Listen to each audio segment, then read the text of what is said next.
Hi, everybody, and welcome to the second part of our lecture where we're focusing on cancer genetics. On this lecture, we continue on the same PowerPoint, looking at cancer genomes, looking at oncogenes, as well as looking at possible diagnostic tools, as well as treatments beyond the typical treatments such as chemotherapy and radiation. So let's take a look at the cancer genome to start with. One of the things that the advancement of our genetic knowledge have allowed us to do is to sequence our genome on the cancer cells, which gives us a lot of knowledge about which cells are more which genes are more susceptible to mutation and therefore can cause abnormalities within the cell. One of the things that is notable about the genome of the cancer cells is in average, you have about 267 somatic mutation within the cancer cells, which is a huge number of mutation taking place in these cells. And we'll talk about the development of the cancer in terms of these mutations in just a second as well. But the interesting thing about sequencing of the genome, it also allows us to create algorithms based on the genomic profiling of the cancer cells. And using that knowledge, we can predict how a drug would work for patients, which is a very cool feature. Now, one of the things that I would like to discuss with you guys is the type of mutations that can lead to cancer. And it is important to understand that not all mutations directly lead to cancer. And based on that concept, we get two types of mutation, what we consider to be a driver mutation and what we consider to be a passenger mutation. So driver mutation simply means that the mutation happens in one of the genes that can directly lead to cancer. For instance, it could affect cells that are leading to lack of control in terms of growth. It could be oncogenes or tumor suppressor genes that basically are oncogenes. They're basically, and I'll talk about that in just a few minutes too, can lead directly into development of cancer, or if you have mutation in tumor suppressor genes where your cell is unable to destroy cells that are that have some sort of mutation or problem, and therefore those cells are going to be abnormal. But again, in terms of driver mutation, the most important thing to note is that they are directly going to lead to development of cancer. Now, passenger mutation, on the other hand, are mutations that happens that are very random, but they don't directly affect or lead to development of cancer. So what happens, think about them as there are burdens on the system, and it kind of think about them as distractions. So if you have a mutation in certain genes, those mutations might not be as important, but then your body is still going to put resources into repairing the changed or mutated DNA. And when your body is putting resources on something that's not as important, it basically has to divert some of the resources from more important parts of the body. And therefore, it increases the chance of mutations in important genes to go unnoticed. So you're basically stressing the system by introducing mutations that are not as important, but take away from the attention of your body trying to fix the more important mutation. And therefore, passenger mutation can lead to your body becoming more susceptible to the driver mutations. Now, in terms of development of the cancer, again, when we talk about this, we're going to focus on driver mutations, the ones that are directly going to lead to development of cancer. And we talk about them as three strikes that basically leads to the three stages of cancer. The first one is known as breakthrough, expansion, and invasion. So each of them are involved in formation of new mutation that basically advance the cancer to the next stage. So the first stage, breakthrough, is the initial process where you have mutations, or I should say the first mutation that basically begins or initiates the cancer. So this is usually as a result of either an oncogene being turned on, and again, I'll talk about oncogenes in a few slides, or you have tumor suppressor genes that are either deleted or being turned off, and therefore they lose the control to check the cell at the checkpoint. And when these controls have been lifted, either as an oncogene or turning off the tumor suppressing gene, you start to develop cell that is going to have abnormal cell cycle. So that's the point where the cancer is being triggered. That is the initial mutation that triggers the cancer. Now, these trigger or this mutation can be as a result of kind of a randomized or as a result of changes in the environment or presence of things like mutagens or carcinogens. Now, the second stage, which is expansion, is where you have another layer of mutation, which is another form of driver mutation, add up another layer of complexity to the process. So now that you have more frequent mutation happening, the chance of cell undergoing cell division also increases. So the cell undergoing cell division becoming more frequent, and also they are increasing their chance of survival in that environment where it may be less nutrients, there might not be as much as oxygen, or an environment that may not have as much growth factors. So even though there are inhibiting component present at this point, the cell can still continue to grow and undergo cell division. The final stage is where you have another driver mutations or future mutations that basically lead to development of these tumors, which are cancerous, and allowing that tumor to either spread locally, and if it goes even further, to attract their own blood vessel supplies, which basically means, again, now that tumor has not only access to nutrients and oxygen directly from the cardiovascular system, is also growing uncontrollably, undergoing cell division without any checkpoint. So at this point, it can enter the bloodstream and again go to the new tissues and continue to cause the same havoc in other parts of the body. I do want to note that here's a depiction of what we're talking about. Again, on the top, you have the first stage where you only have the initial driver mutation. And then the second one is where you have the secondary levels of driver mutation causing the expansion and eventually development of the blood vessels. And so here is the blood supply for the actual cancer tissue, and then metastasizing it to the other tissues by introducing the cancer cells to the bloodstream. It is important to note that cancer metastasizing to other parts of the body is not identified as a separate stage on itself, because that mutation that gives the capacity for that tumor to metastasize may not happen at its own separate stage. It may happen at any of the three stages that are listed, either as breakthrough, expansion, or invasion process. Therefore, metastasizing phase does not have its own category.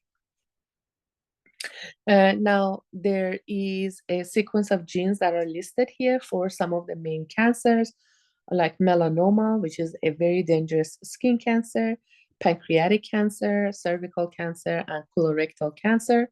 I don't need you to know the name of the genes, but I do want you to understand that the breakthrough for this category of cells are very specific to one gene.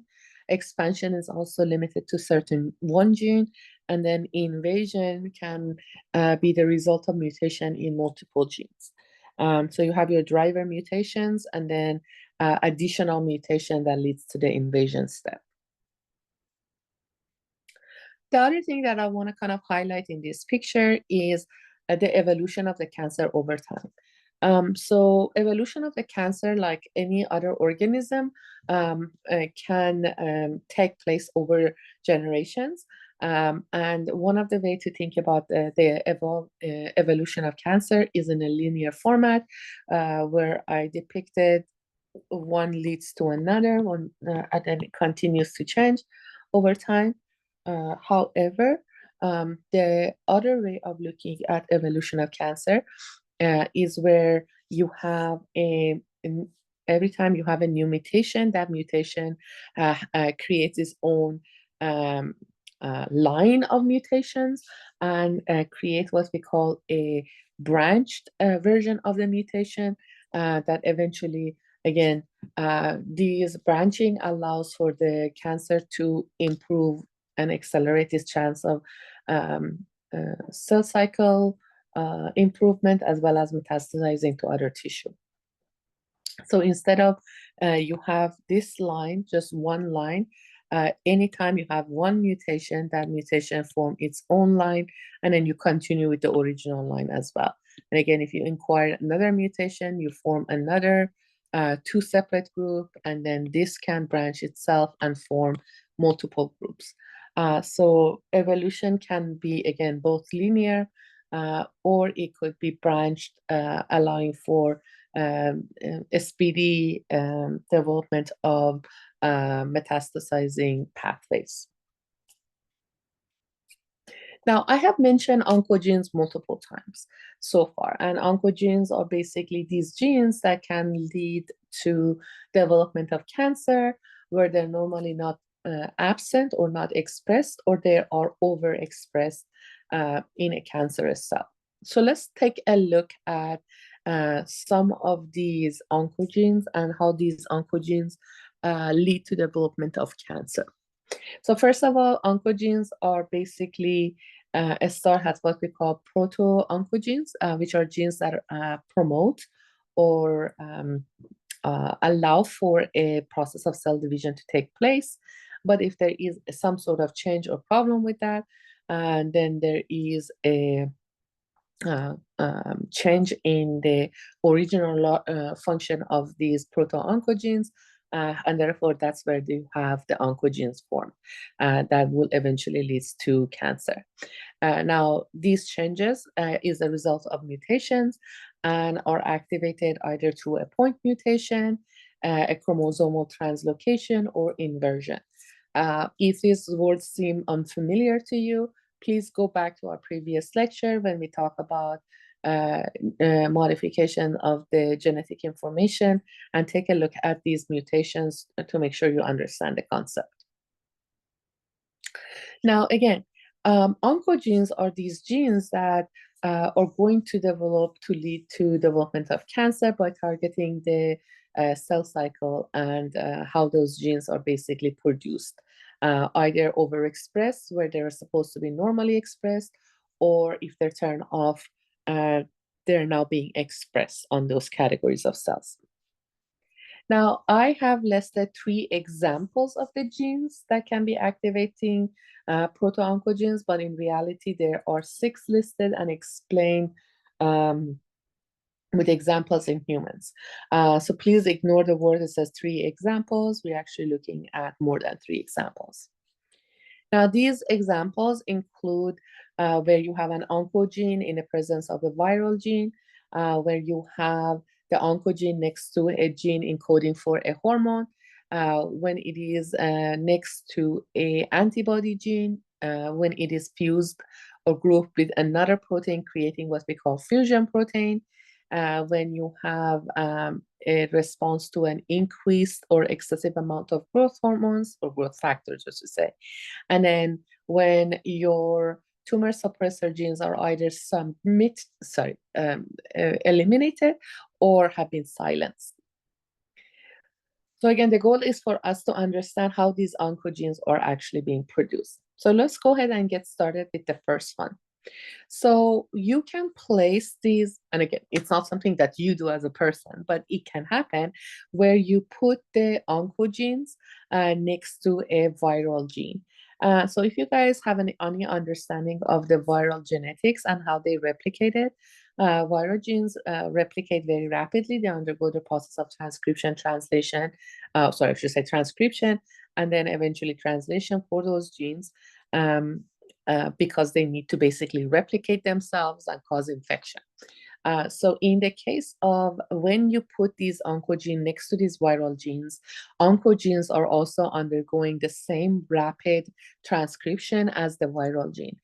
So now you have a huge number of these oncogenes being overexpressed, and they basically cause that problem. Now, again, when you have these oncogenes being produced at high level, they are going to encode for proteins that switches on the genes that actually promote the process of mitosis and cell division. And that creates a cascade or chain of reactions leading to development of cancer. So bundling up an oncogene with viral gene literally eventually leads to a process that promotes development, so promotes mitosis and enhancement of cell division, leading to development of cancer. Now, in many cases, what I'm depicting as having these oncogenes next to viral genes can cause major health problems in individuals. And I have provided some of these wonderful examples that unfortunately lead to major cancers in the body. Some of you probably have heard some of these viruses, but now we're going to kind of associate it with a specific type of cancer. So I think one of the most common ones that we have heard of is hepatitis C. This virus affects the liver, and if it's mixed with its oncogene, can lead to liver cancer. Herpes virus is another one. I think a lot of people have heard of it. This is a specific type of herpes virus called herpes virus number 8, and that causes a specific type of cancer called the Kaposi cancer. Sorry. The HIV, which is what leads to development of AIDS, can also develop cancer such as the cervical cancer and a lymphoma, which is blood cancer. Human papillomavirus or HPV can lead to development of cervical cancer, throat cancer, anal cancer, vaginal cancer, and penis cancer. So it mostly affect, not always, mostly affect the reproductive system. And then lastly, Epstein-Barr virus can lead to lymphomas and stomach and throat cancer. So again, combining oncogenes with viral gene can cause major damage into the organ system by developing some categories of cancers. Now, another way that you can develop cancer is where you place that oncogene right next to genes that encode for hormones. For example, there is a gene that is encoding on chromosome 11 that is encoding for a very specific hormone called parathyroid hormone, or PTH. So parathyroid hormone, or PTH. PTH is an essential hormone for us under normal condition, which controls the level of calcium in our bloodstream. So it's very important for the PTH level to be balanced. So when oncogene is placed next to this hormone gene, they are both going to be synthesized and expressed. And in many cases, that can lead to division of the cells within the gland and leading to development of tumor in that specific gland. So I don't think a lot of people connect hormones and cancers together, but again, if you have an oncogene, that can lead to it. Another activation of these oncogenes can happen when they are placed next to an antibody gene. Now, to understand this, let's explain the antibodies briefly. Antibodies are basically a category of proteins that are essential in terms of our immune system. In most part, and in the simplest way possible, typically antibodies go ahead and find a specific foreign cells, which can be viral cell or bacterial cell or fungal cells, and basically mark them for destruction by the immune cells. So again, they are in a high demand. They do get transcribed at a high rate. So if you place an oncogene next to these antibody genes, that can lead to development of cancer because an increase in the expression of those genes. For instance, there is a version of a cancer very common in Africa called Burkitt lymphoma. Again, it's basically a cancer associated with blood, and it comes from your body trying to fight off the virus called Epstein-Barr virus. So in this case, there is a translocation of your genetic information where an oncogene is being placed next to the antibody that fights off the Epstein-Barr virus, and putting these together leads to development of cancer known as the Burkitt lymphoma. And I showed you the example of what that cancer can lead to in terms of some of the physical changes in these patients. Now, another way to activate your oncogenes is to literally fuse it with another proteins. So when you place one protein next to another, they can be transcribed together. So let's look at an example. So these fusion proteins are created, first of all, by activating or lifting the restriction associated with cell division. There is a specific type of leukemia called acute promyelocytic leukemia. This is a result of translocation between the two chromosomes 15 and 17. And in this case, these translocation, these movements of these genes basically bring a gene related to retinoic acid surface receptor and an oncogene called MYL.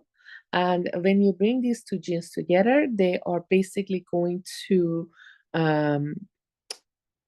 function as a transcription factor which together, and that causes the overexpression of the MYL, and that leads to development of cancer.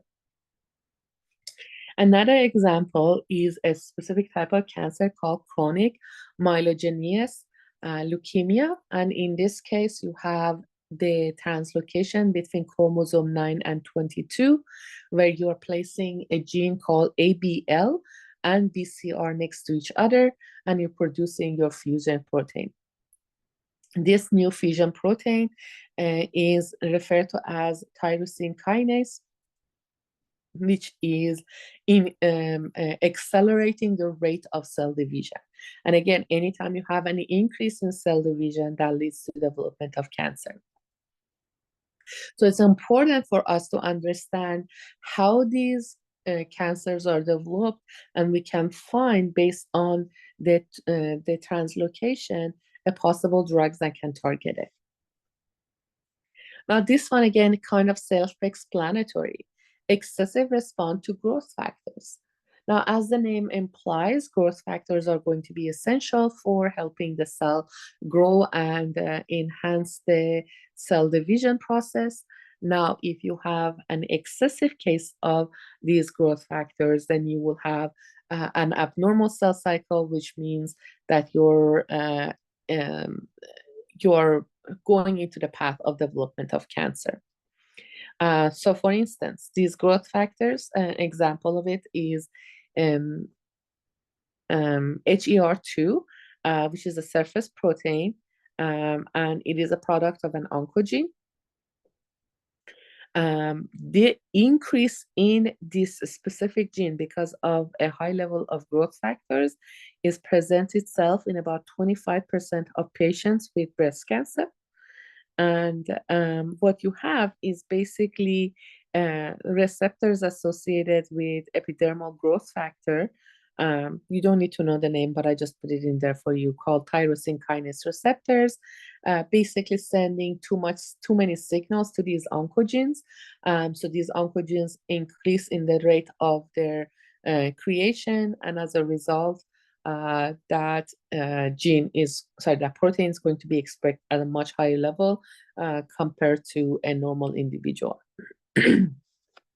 Now, one way to block this is using what we call monoclonal antibody drugs to block the signaling and limiting the division of the cell.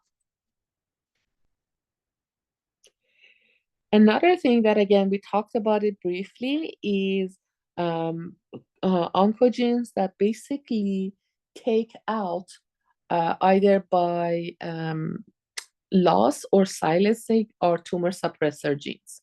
So as the name implies, and as I was discussed this with you before, these tumor suppressor genes are, they notice the cells that are abnormal, and they basically mark them for destruction. They destroy cells that are tumor related. Now, if you have an oncogene, these oncogenes can cause mutations in the tumor suppressor genes and cause the function of these genes to basically be destroyed. So tumor suppressor genes get knocked out, which means there is no way of defending your body against these tumor cells that are rapidly dividing. An example of these oncogenes is Wilms tumor, which forms inside the kidney, targeting the kidney tubules. This type of cancer is not very common, but it appears in young children.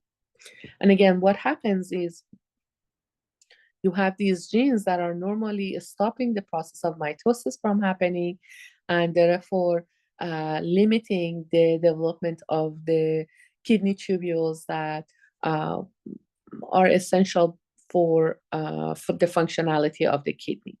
Now, these genes are basically these tumor suppressor genes are absent in the fetus of people developing Wilms tumors. So when these genes are mutated or they have been silenced as a result of the oncogene, these renal tubules continue to divide because their mitosis process has not been halted, and therefore that leads to development of the tumor. Now, as we have talked about development of the cancer, we cannot ignore one of the most important proteins in our body, known as p53. And if anybody does kind of a cancer research, this is one of those genes that almost always come up. Now, p53 gene is basically a transcription factor. So if you guys recall what transcription factors were, these are the sequences that are present before the DNA sequence of a gene, and they are essential for the binding of the RNA polymerase for the RNA or DNA polymerase for the process of transcription or replication.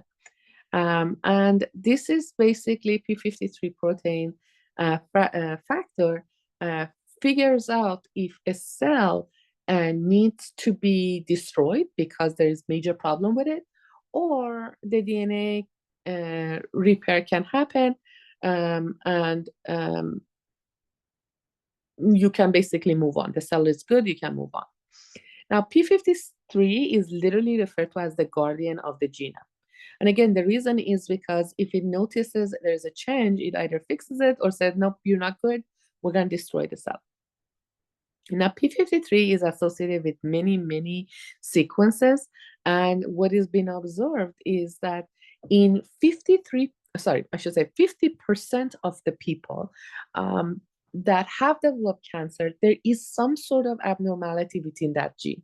So you can see that half of the people developing cancer have some sort of problem with this p53 gene, which in another sense shows the importance of this gene and the phrase guardian of the genome comes from.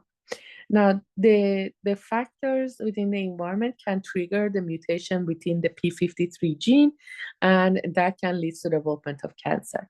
Now, there is, if you look at the picture, you can see that you can have mutations within the P53 gene, plus the component like a viral infection, toxin, for instance, smoking, or exposure to radiation can cause mutation in these genes and can cause cancers like blood cancer, brain, breast, esophagus, liver, lung, spleen, and or thyroid gland cancer.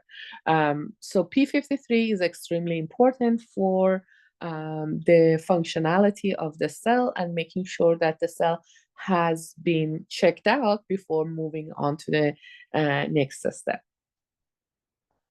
Now, another thing that I wanted to mention here in this lecture, I think many people, especially among women, we have heard of breast cancer, and or at some point of our life are worried about development of breast cancer.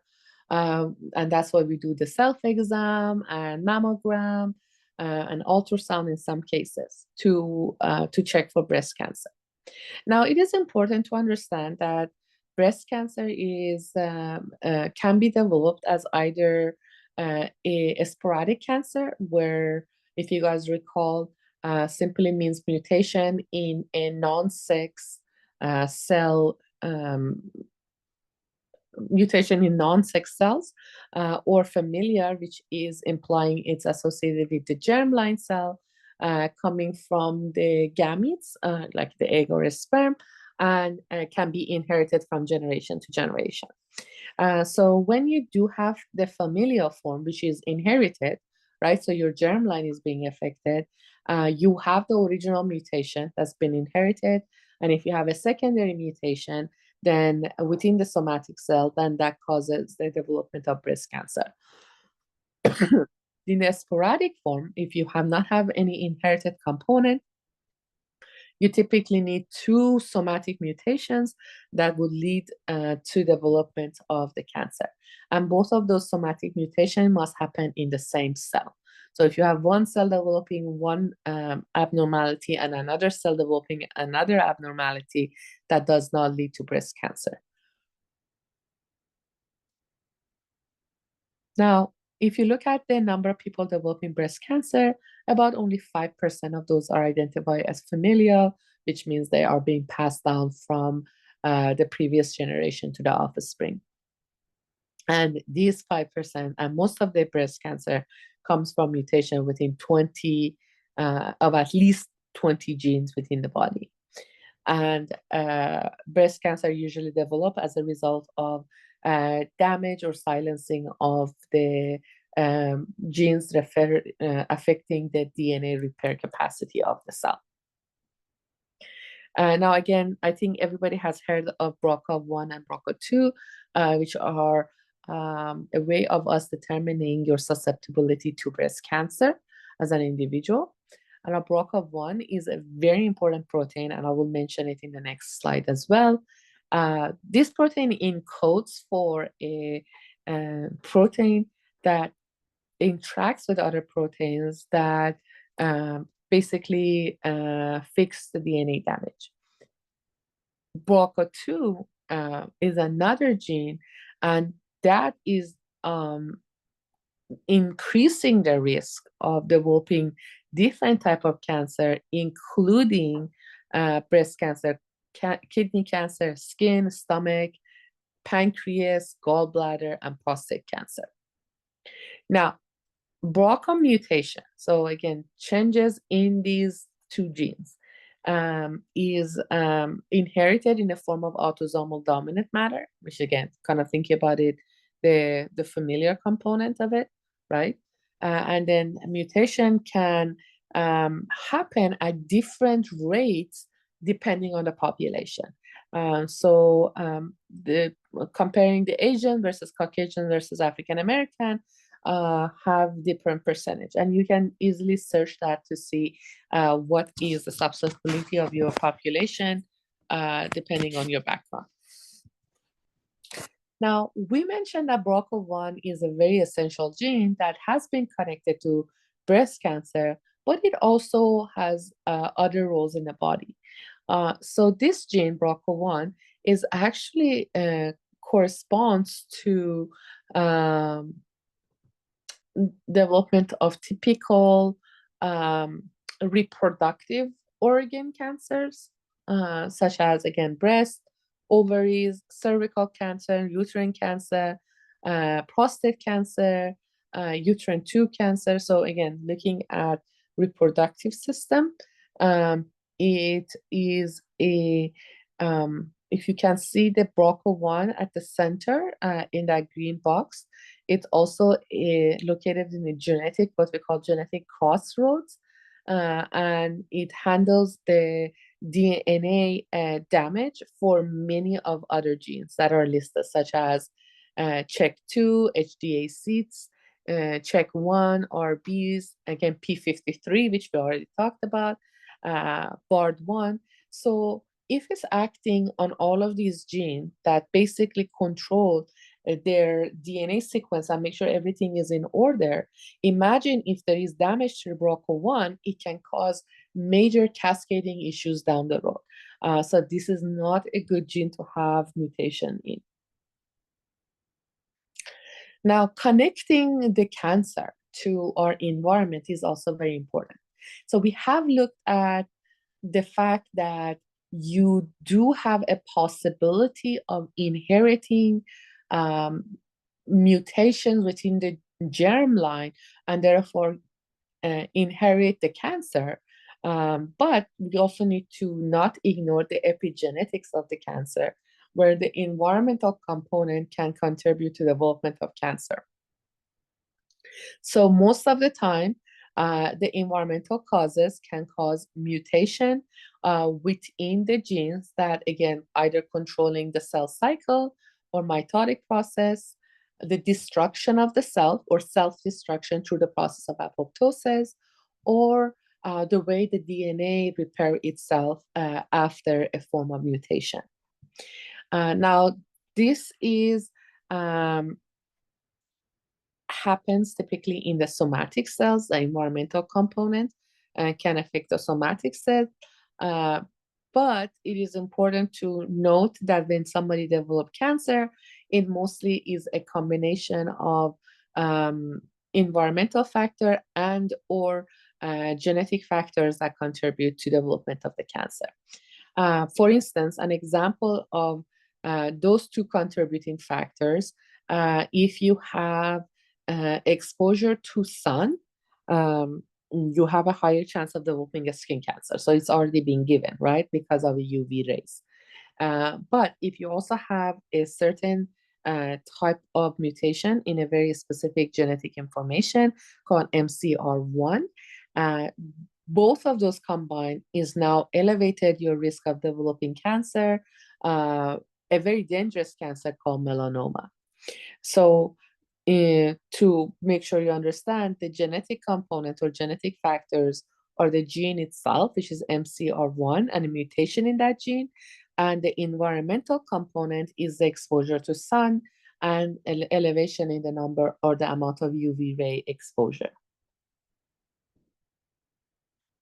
Now, up to this point, we have talked about what leads to the cancer, what the cancer cell looks like, how does the changes in the genes can lead to development of cancer, and some other information.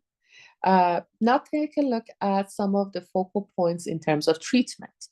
Now, we have an understanding that there are a number of common tools that have been used for few decades to treat cancer. And the most common way to treat cancer would be, and I'll go back to that previous slide, by the way, is to basically remove the tumor, check to make sure that it hasn't metastasized to other parts of the body, and then use the typical treatments such as radiation and chemotherapy to destroy cancer cells and healthy cells. So unfortunately, when we use radiation and chemotherapy, we're not only targeting the cancer cells, we're basically targeting healthy cells that are normally should be fast dividing.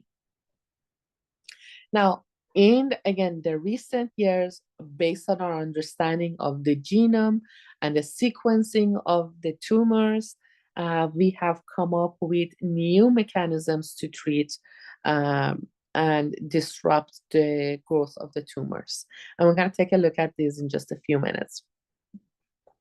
Going back to the last couple of slides, we think about diagnostic tools for treating cancer.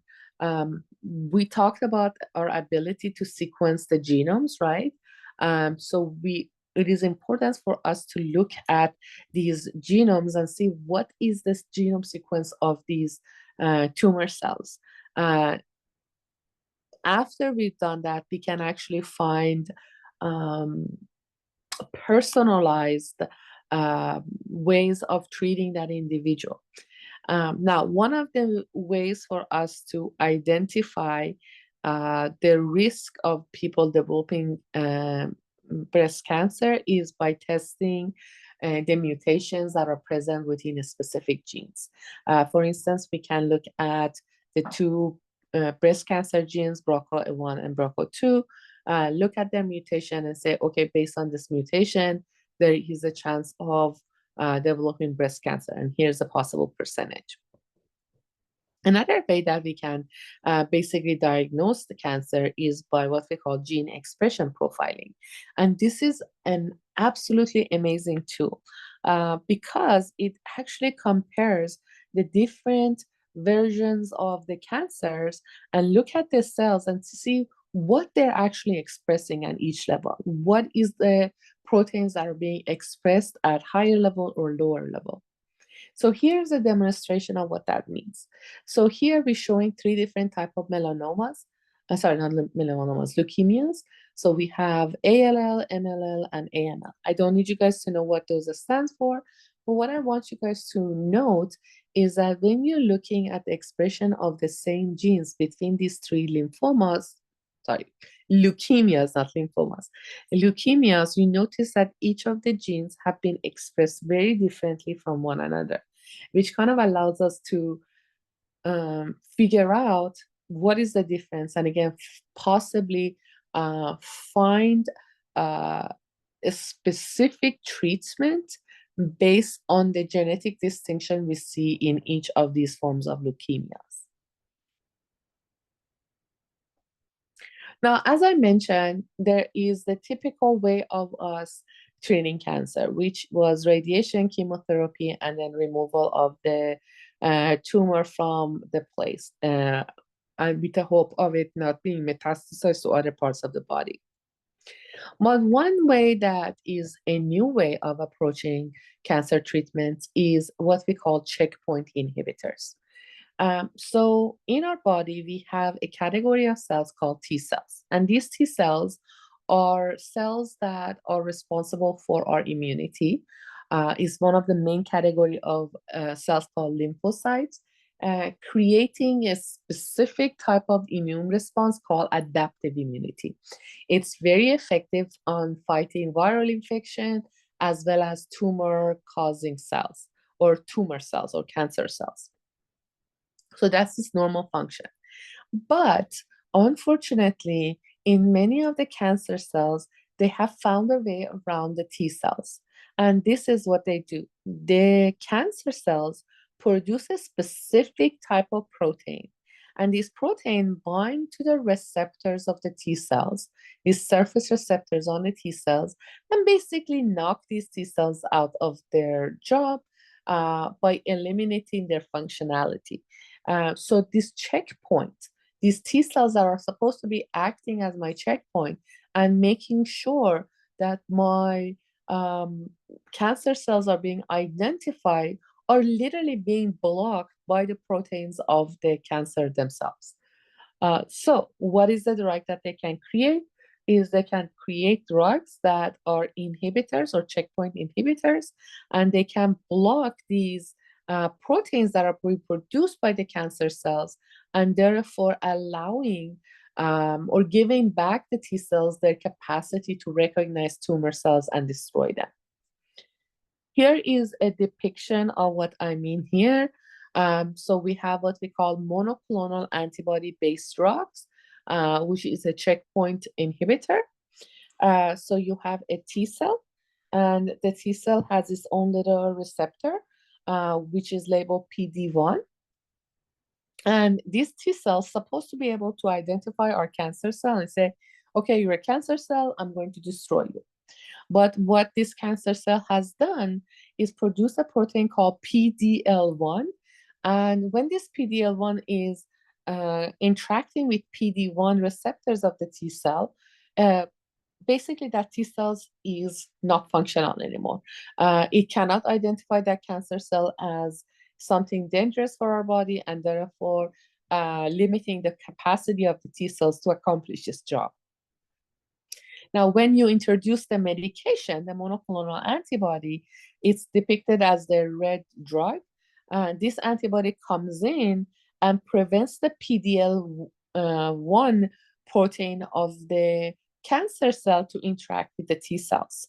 So it literally frees up the T cells to go ahead and identify the cancer cells and therefore destroy them. So it is stopping the path of cancer cells interacting with the T cells and inhibiting their functions. Now, another way of treating for the cancer is also extremely interesting. It's called chimeric antigen receptor therapy, or CAR-T, or CART. This is a really cool way. What you do is you take the T cells of that individual that has the cancer, and then you insert a specific gene, which is the CAR gene, inside the T cells. So hence the word CAR T cells. Now, these new cells, these chimeric cells that you just created, have a specific receptors on their surface that allows the cancer cells to be targeted and be marked for destruction by your immune system. So you take these newly formed CAR T cells that are chimeric, you grow them. Remember, growth of the cancer cells or cells are not very difficult if they provide nutrients for them. You grow many, many of them, millions of them, and then you return them back into the person's body. And when you do that, these chimeric cells, these CAR-T cells, these CAR-T cells are basically going and marking the the cancer cells for destruction. And that's the last picture you can see. So remember that the CAR gene is not original from humans, or from that individual, I should say. And therefore, it is identified as chimeric because it's a foreign sequence of DNA. Now, the last thing I'm going to talk about is not a treatment, rather a diagnostic tool. This is called liquid biopsy. And as the name implies, it's collecting some sort of liquid from your body to look for cancer cells. And what they're actually specifically looking for, using your fluid, is what we call cell-free tumor DNA, or ctDNA. So these little fragments of the tumor DNA that free floating within your blood or your sputum or within the fecal matter. So as it named, we can also check the urine to check for bladder cancer, because these tumor cells that line the bladder may release the cell-free tumor DNA into the bladder and therefore be present in urine. You can have it in a sputum to test for lung cancer, and again, fecal matter to test for the colorectal cancer. So if you ever done that little test that they put a little piece of your poop on the cart and you send it to your doctor and they do the test, that's what they're testing. They're basically testing for liquid biopsy. Now, there is many advantages up to this. First of all, it's very non-invasive, right? You don't need to do anything. It's just a very simple, basic bodily function that you need to perform to be able to test for the presence of cancer. It is also a very good way of you identifying tumors that are asymptomatic. Basically, you have no symptoms, but there's a possibility that tumor is growing. So by doing this simple test, you can check to see if there is any foreign tumor DNA present. The next benefit of having this liquid biopsy is that it also can check to see if somebody who had cancer, if they have a recurrence of that cancer, if that cancer is coming back, but again, checking for cell-free tumor DNA or ctDNA. And the last thing that can one of the other benefits or advantage of this way is that if you're already receiving treatments, you can look at the continuous sample of that individual and see if you are seeing less and less of this ctDNA present in your sample, and therefore say that your treatment is working. Even though liquid biopsy sounds really interesting, there is a disadvantage to that. And that's a lot of times you get the person a false positive, which basically implies that the person doesn't have cancer, but they come as positive. The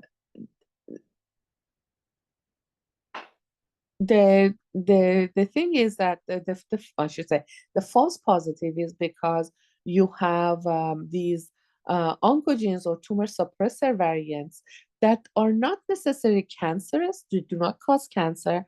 However, they're identified as ctDNA or cell-free tumor DNA, and therefore come as a positive test for that individual. So you may get a big scare if it is positive for cancer, but in reality, there is no cancer. So that's about it for our lecture for this class. That was our last PowerPoint. So please let me know if you have any questions.